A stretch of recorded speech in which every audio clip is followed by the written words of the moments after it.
Hello, and welcome to Fairly Forensic, the show where... Fairly Forensic is a much better title, objectively speaking. I made this poster. Anyway, look. It's just a mock-up, but look, critically acclaimed.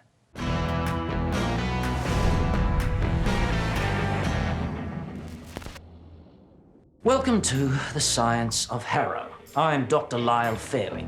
This week, hypothermia. Hypothermia occurs when the body's core temperature drops to 35 degrees Celsius, or 95 degrees Fahrenheit, because in America, everything has to be bigger. Typically, hypothermia is caused by exposure to cold weather conditions, when the hypothalamus detects a drop in temperature.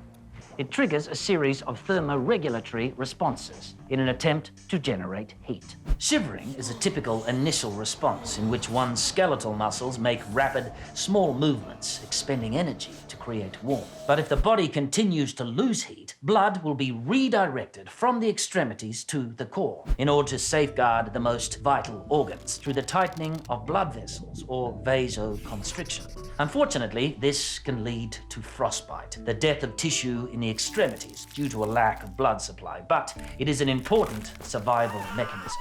After all, it is possible to live without fingers and toes, but not without a heart. Though Tessa Wilson from Year 10 Biology stole mine one glorious summer. And where I'm from, the summers are hot and long. So you can imagine my great surprise on returning to my hometown to autopsy several road crash victims when It wasn't just well, yes, to right. Harrow. When Harrow too.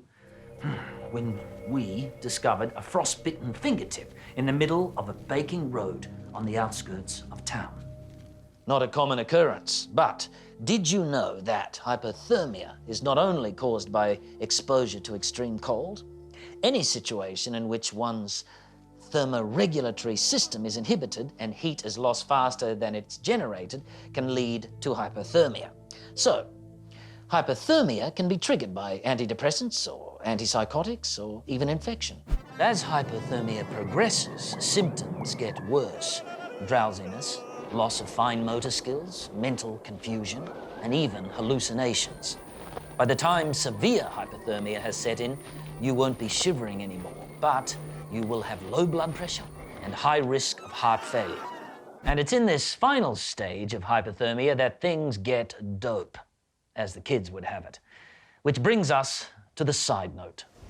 Paradoxical undressing, a phenomenon occurring in 20 to 50% of hypothermia deaths, where despite dangerously low body temperatures, subjects remove their clothes, hastening the loss of heat. One explanation for paradoxical undressing is that the muscles responsible for vasoconstriction, sending blood from the surface to the core, become exhausted. As these muscles relax, blood rushes back to the surface, causing a hot flush, a burning sensation, and a desperate need to cool down. What?